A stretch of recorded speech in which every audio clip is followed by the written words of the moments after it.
చదువుకున్నానో అంటే నాకు ఎంత తెలిసిందో నా గురువులు చెప్పారు. శుక మహర్షులు నాకు గురువులు, ఆయన చెప్పారు. అయితే నా తలలో ఎంత పోయిందో అంత మాత్రమే చెప్పగలుగుతాను. అది అతని అనుగ్రహంతో చెప్పగలుగుతాను. ఇది భాగవతము. ఈ మహర్షులు అనేక ప్రశ్నలు అడిగారు అని ముందే చెప్పాను. అందులో ఒక ప్రశ్న అడిగిండ్రు. ఏమని? ద్వాపరయుగము చివరి భాగములో కృష్ణావతారం జరిగింది. మున్ముందులో ఇంకా పరశురాముడు కొందరందరూ కూడా ఉన్నారు. మహానుభావులు వేరే బ్రహ్మర్షులు ఉండిరి.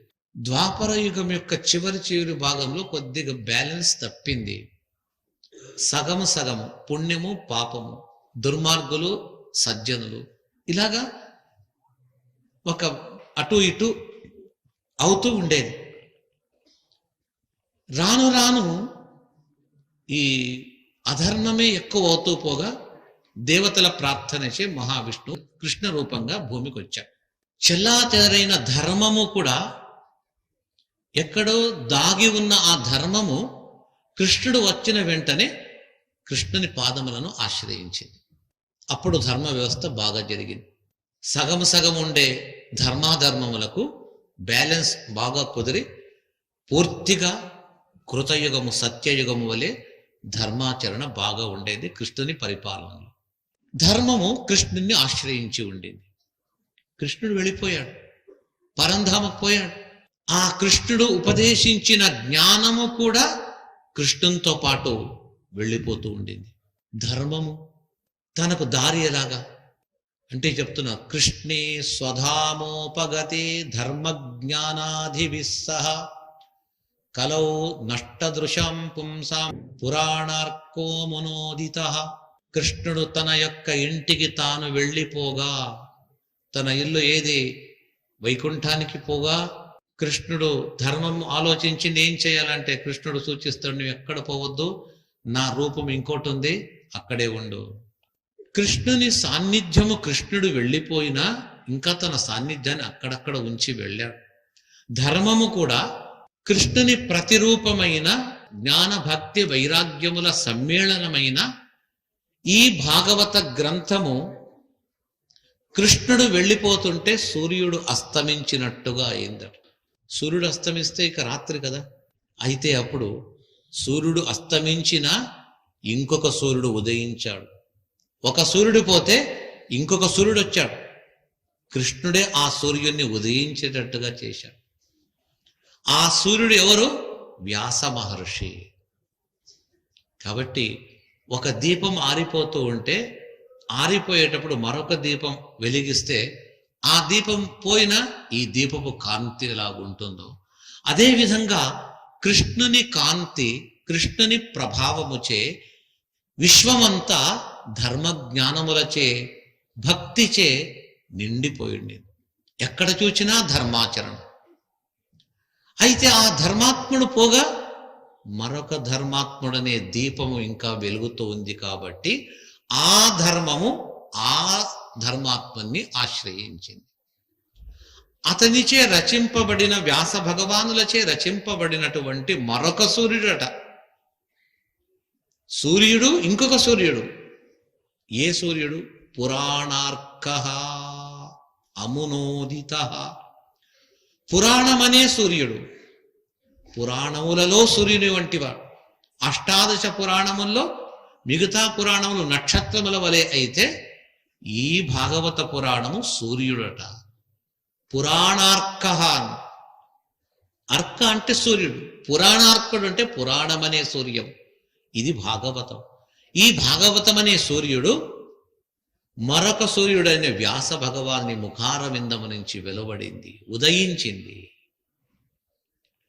కృష్ణుడు వెళ్ళిపోయినా ధర్మము వ్యాస భగవానులను అతనిచే రచింపబడిన భాగవతాన్ని ఆశ్రయించి ఉంది. ఎంతవరకు భాగవతం ఉంటుందో, ఎంతవరకు భాగవత ప్రవచనము జరుగుతుందో భూలోకములో అంతవరకు ధర్మం అనేది తప్పిపోదు.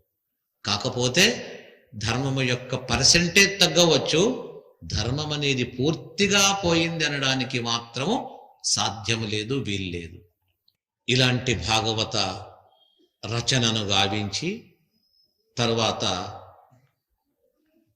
ఇది ప్రచారం అవుతుందని సూతాచార్యులు చెప్పిరి. అది విన్న తర్వాత శౌనకాదులకు మరలా సందేహం కలిగింది. అయితే ఈ కథ మాకు చెప్పండి, మీరు విన్నారంటున్నారు కదా, పూర్తిగా చెప్పండి. అయితే ఈ కథ అతి పుణ్యమైన కథ. ఈ పుణ్యప్రదమైనటువంటి ఈ కథ ఇది ఎప్పుడు చెప్పబడింది చెప్పండి. కస్మిన్ యుగే ప్రవృత్తేయం స్థానేవా కేన హేతున. ఏ యుగములో ఈ కథ ఈ గ్రంథము ఉద్భవించింది? ఏ యుగం అంటే ఉండేదే 4 యుగాలు: కృత త్రేత ద్వాపర కలియుగం. మళ్ళా ఈ 4 యుగాల్లో కృతయుగములో పుట్టిందా, త్రేతాలోనా? ఏ యుగములో ఈ కథ ప్రవృత్తి అంటే ఇది బయటికి రావడము, రచన అనుకోండి. దీని ఉద్భవం ఎప్పుడైంది? స్థానే వాకేన హేతున, ఏ స్థలములో జరిగింది? అది కూడా చాలా ఇంపార్టెంట్. శ్రీరాముడు ఏ కాలములో ఉన్నాడు అంటే త్రేతాయుగం అంటాం. అంతతోనే కాదు కదా, ఏ దేశములో పుట్టాడో, ఎక్కడ అతని అవతారము? భరతఖండం, అందులో మళ్ళా అయోధ్య అని ఏ విధంగా స్థలం చెప్తామో, ఈ భాగవతం అనే ఉద్గ్రంథము కూడా ఏ యుగము, ఏ స్థలం? ద్వాపర యుగములో అనుకుంటుంది. స్థలం ఎప్పుడు, ఎక్కడ స్థలము అంటే ఏ స్థలములో ఇది ఆవిర్భావమైంది? ఎవరి చేతనైనా ప్రేరణ నొంది ఆ గ్రంథము బయటికి వచ్చిందా? ఈ అంశములు చెప్పండి. అంటే భాగవత కథ చెప్పడానికి ముందుగా వారికి కావలసిన ఒక మంచి ఒక ఉత్సాహము చేత మీరు చెప్తారు. కాకపోతే మా యొక్క సందేహాలు చాలా ఉంది, తెలుసుకోవలసిన విషయాలు. మొట్టమొదట దీన్ని అడుగుతాను, ఈ విషయం నాకు తెలపండి. ఇంకా మధ్య మధ్యలో ఈ శౌనకాదులో ప్రశ్న అడగటము, సూత పురాణికులు దానికి చెప్పడం, ఇవంతా కూడా జరుగుతూనే ఉన్నది. ఇలాంటి సందేహాలంతా కూడా అడుగుతూ వస్తున్నా. ఇంకా చాలా సందేహాలు ఉంది. తస్య పుత్రో మహాయోగి సమదృక్ నిర్వికల్పక. అతని కుమారుడు గొప్ప యోగి, సమదర్శి. ఎప్పుడు ఎక్కడ చూచినా, ఎవరిని చూచినా, ఏ వస్తువుని చూచినా అందులో భగవంతుని చూచాము. వృక్షము చూచినా వృక్షం చూస్తూ నిలిపోయావు, అలాగే నిలబడేవాడు. ఒక భవనం చూస్తే చూస్తూ నిలబడిపోయేవాడు. ఏమిలాగంటే ఎవరో పిచ్చివాడండి, కనిపించిన వస్తువులను చూస్తున్నారు అని అనుకునేవారంట జనాలు. ఈ జనాలు అలాగా అనుకునేవారు. అతను ఆ వ్యక్తి కాదు. ఎవరు అంటే అతనికి ఒక విశేషణం చెప్తున్నారు. సమదృక్ అంటున్నారు. సమదృష్టి అంటే అర్థమేమి? సమ అనే శబ్దానికి సమానమని అర్థం కాదు. భగవద్గీతలో శ్రీకృష్ణుడు చెప్తాడు, నిర్దోషం హి సమం బ్రహ్మ. ఏ దోషము లేని భగవంతుడే సమ అనే శబ్దముతో పిలువబడతాడు. అంటే ప్రతి చోట, ప్రతి వస్తువులో, ప్రతి వ్యక్తి యందు కూడా ఈ శుక మహర్షి భగవంతుణ్ణే చూచేవాడు. అందుకే అతన్ని సమదృష్టి అని పిలిచేవాడు. అతనికి ఉండే ఆస్తి ఒకే ఒకటి, ఏది అంటే భగవంతుడు. ప్రపంచం ఏమీ వద్దు తాను. ఇలాంటి మహనీయుడు, అత్యంత నిగూఢ వర్చస్సట. లోపల దివ్యమైనటువంటి జ్ఞానం ఉన్న ఆ జ్ఞానాన్ని బయట ఆవిష్కరించేవాడు కాదు. గూఢ మూఢ ఇవ వర్తతే అంట. నిగూఢంగా ఉండేవాడు, మూఢుని వలె ఉండేవాడు, పిచ్చివాని వలె ఉండేవాడు. జనులందరూ పిచ్చివాడని చెప్పేసి కాస్త రాళ్ళు మట్టి విసిరేవారు. ఎవరు విసిరినా వాళ్ళపైన కోప్పడేవాడు కాదు. శుకమహర్షిని తెలిసిన వాడు సాష్టాంగ నమస్కారం చేసినా నవ్వేవాడు కాదు. రెండిటిని సమంగా చూచే వ్యక్తి అట. అలాంటి వ్యక్తి అతని కుమారుడు.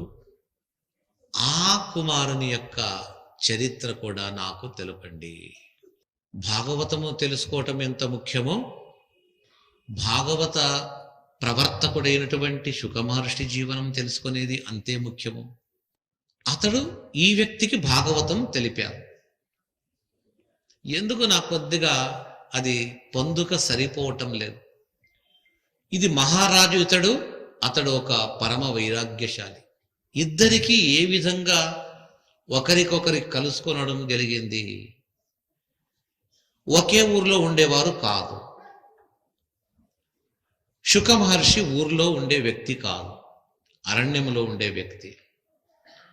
రాజు నేరుగా రాజ్యాన్ని వదిలి గంగా తీరానికి వచ్చేశాడు. ఎవ్వరికీ చెప్పలేదు. ఇంట్లో చెప్పి తన కుమారుని పట్టాభిషేకం చేసి తాను వచ్చేసి నాకు ఇంటికి రాజ్యానికి సంబంధం లేదని వచ్చేశాడు. ఎవరితో చెప్పలేదు. శుక మహర్షికి ఎలా తెలిసింది? ఆ వ్యక్తి ఒక్క చోట రాడు, ఎవరు పిలిచినా పలకడు, ఎవరి దగ్గర వెళ్ళడు. పాండవ వంశ సంజాతుడైనటువంటి పరీక్షిత్ రాజు దగ్గరికి వెళ్ళాడు అంటే ఏ ఉద్దేశంతో వెళతాడు? పరీక్షిత్ రాజు తక్కువ వ్యక్తి కాదు. అతనికి ఏమంటున్నారు? పాండవేయ రాజర్షి అనే శబ్దాలతో పొగుడుతున్నారు వ్యాస మహర్షి. పాండవ వంశ సంజాతుడు, రాజర్షి, రాజుగా ఉన్న ఋషి ఇతడు, బ్రహ్మజ్ఞాని. అతని దగ్గరికి ఇతడు వెళ్ళాడు. సరే, సంతోషమే. కాకపోతే శుక మహర్షి యొక్క జీవనం చూస్తే ఈ ఇద్దరికీ కూడా ఏ విధంగా పొందుక చేరడం కలిగింది? ఇతడు సన్యాసి వలె, గృహస్థుడైన శుక మహర్షి సన్యాసి. అతనికి భార్య ఉన్నది, భార్యతో కూడిన సన్యాసి. భార్య లేకుండా సన్యాసి ఉంటారు, భార్య ఉండి సన్యాసి. అప్పుడప్పుడు బయటికి వచ్చి ఎక్కడైనా కొందరు ఇళ్ల దగ్గరికి భిక్షకు వచ్చేవారు. అది అప్పుడప్పుడు. ఆ భిక్షకు వచ్చిన వారి ఇంటి దగ్గర కాస్త ఆగితే ఎంతసేపు ఉండేవాడు? 10 సార్లు అడిగి అడిగి వారిని పీడించి తీసుకువెళ్ళేవాడా? కాదు. భిక్ష అడిగేవాడే కాదు, భగవన్నామస్మరణ చేస్తూ ఇంటి దగ్గర నిలబడేవాడు. వాళ్ళే తెలుసుకొని బయటికి వస్తే, చూస్తే, భిక్ష వేస్తే స్వీకరించేవాడు. అది కూడా గంటల తరబడి కాదు, నిమిషములు కూడా కాదు. ఒక ఇంటి వద్ద ఎంతకాలం ఉండేవాడు అంటే సగోదోహన మాత్రం హి గృహేషు గృహమేధినాం. ఒక ఆవు పాలు పిండేటప్పుడు ఒక్క ధార పిండడానికి ఎంత సమయం పడుతుంది? ఒకే ధార, పూర్తి పాలు పితకడం కాదు, ఒకే ధారను పిండేటప్పుడు ఎంత సమయం పడుతుంది? ఫ్యూ సెకండ్స్ అంతే, ఫ్రాక్షన్ ఆఫ్ సెకండ్స్ అంటే. అంత సమయం మాత్రమే శుక మహర్షి ఆ ఇంటి దగ్గర ఉండి వారు భిక్ష వేసినా వేయకున్నా వెళ్ళిపోయేవాడు. ఇంకొక ఇంటికి వెళ్ళిపోయేవాడు. ఎవరు భిక్ష లేదు అంటే అరణ్యానికి వెళ్ళిపోయేవాడు. సరే, ఆ భిక్షకైనా ఎందుకు వెళతాడు అంటే తన కొరకు కాదట. తాను పాదము పెట్టేది కూడా తీర్థీకురువం స్తదాశ్రమం. ఎవరిని ఉద్ధరించాలని చెప్పేసి అనుకుంటాడో ఆ ఆశ్రమాలకు, ఆ ఇళ్లకు వెళుతూ ఆ ఇంటి బయట కాసేపు ఉండేవాడు. తన పాద స్పర్శము చేత ఆ భూమి పవిత్రము, తన దృష్టిచే ఆ ఇల్లు పవిత్రం కావాలి. మహాత్ముల యొక్క సంచారము దేని కొరకు అంటే వారి యొక్క పాద విక్షేపము చేత, వారి సంచారము చేత ఎక్కడెక్కడ పాదము మోపుతారో ఆ భూమి పవిత్రమవుతుందట. పాదములను ఉంచుతూ వెళుతూ వెళుతూ భూమిని పవిత్రపరుస్తారు. పాదై పునంతి పృథివీం అంట. పాదములచే భూమిని పవిత్రతమం చేస్తారట. శుక మహర్షి కాలు పెట్టినటువంటి ఏ ఇంటికి వెళతాడో ఆ ఇంటి బయట, ఆ ప్రాంగణంలో కాలు పెడితే ఆ ఇంటికి ఒక శోభ వచ్చేస్తుంది. ఏ ఇంటిని చూస్తే ఆ ఇల్లు అలాగే పెరిగిపోతుంది. అంటే వారి పుణ్యాన్ని చూచి, వారి మనస్సును చూచి, వారి సత్కర్మను చూచి, వారి యొక్క మంచితనాన్ని చూచి మహర్షి వారి ఆశ్రమాలకో వారి ఇండ్లకో వెళతాడు. అంతేకాని తన భిక్ష కొరకు కాదు. ఇంతటి మహిమోపబృంహితుడు శుక మహర్షి. ఒక్క ఆవు పాలు ధార పిండేంత వరకే వెళ్ళే వ్యక్తి 7 రోజులు ఒక చోట ఎలాగ కూర్చోగలుగుతాడు? ఈ ప్రశ్న తర్వాత ప్రశ్న అడుగుతున్నా. ఇంతవరకు శుక మహర్షిని, వ్యాస మహర్షి రచనను గురించి మాత్రమే ప్రశ్నించారు. ఆ శుక మహర్షి పరీక్షితుకు ఎలాగ ఇద్దరికి సంయోగము సమాగమం అయింది అనేది అడిగారు. ఇంకా మరొక రకమైనటువంటి వేరే ప్రశ్న అడుగుతారు. అదేమనేది చూస్తాం. అభిమన్యు సుతం సూత ప్రాహు భాగవతోత్తమం. అభిమన్యు తనుడైనటువంటి అంటే అభిమన్యుని యొక్క కుమారుడైన పరీక్షిత్ మహారాజు, అతన్ని అందరూ ఏం పిలిచేవారు? భాగవతోత్తముడు అని పిలిచేవారు. చూడండి, ఒక రాజు సంపద అనే సముద్రంలో మునిగినవాడు. ఎక్కడ సంపదనో అక్కడ జ్ఞానం ఉండదు, ఎక్కడ జ్ఞానమో అక్కడ సంపద ఉండదు. పరీక్షిత్ రాజు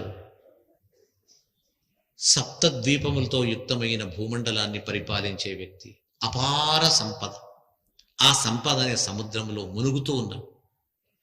అతన్ని భాగవతము భాగవతోత్తమం అభిమన్యు సుతం ప్రాహు. అభిమన్యు తనుడైనటువంటి ఈ వ్యక్తిని భాగవతోత్తముడని టైటిల్ ఇచ్చారు. కాబట్టే శుక మహర్షి అతని దగ్గరికి వెళ్ళాడు. ఆ భగవద్భక్తుని యొక్క తస్య జన్మ మహాశ్చర్యం కర్మాణి చ గృణీహినః. ఆ వ్యక్తి యొక్క జన్మ పరమ పవిత్రమైనటువంటిది. అతని జన్మ కర్మలను గురించి నాకు తెలుపండి. ఇది భాగవతములో ఒక భాగమే. భాగవతం అంటే భగవంతుని కథ మాత్రమే భాగవతం కాదు. భగవంతుని కథతో పాటు భగవద్భక్తుల, మహాత్ముల, సత్పురుషుల, యోగుల, మహర్షుల యొక్క చరిత్ర కూడా భాగవతమే. భాగవతము అన్నట్టయితే భగవత్ సంబంధమైనది, భగవంతునికి సంబంధించిన. Sun Life multi speciality hospital ప్రజలకు నిరంతర వైద్య సేవలు అందిస్తున్న hospital. Diabetology, stem cell physician లో ఇండియాలోనే మొదటి డాక్టర్ గా పేరుగాంచిన డాక్టర్ విజయ్ భాస్కర్ గారు అత్యాధునిక విజ్ఞాన పరిజ్ఞానంతో అంతర్జాతీయ ప్రమాణాలతో సామాన్యులకు సైతం అందుబాటులోకి తెచ్చారు Sun Life multi speciality hospital ను. అనుభవజ్ఞులైన వైద్యులతో అన్ని రకాల వైద్య సేవలు, ఆపరేషన్స్, సర్జికల్ ఎమర్జెన్సీలు, ప్లాస్టిక్ సర్జరీలు, చికిత్స అందించనున్నారు. 24 గంటలు అందుబాటులో ఫార్మసీ మరియు అంబులెన్స్ సౌకర్యం కలదు. సంప్రదించండి Sun Life multi speciality hospital, Dhammaiguda. Contact number 8121678234, 9700971100.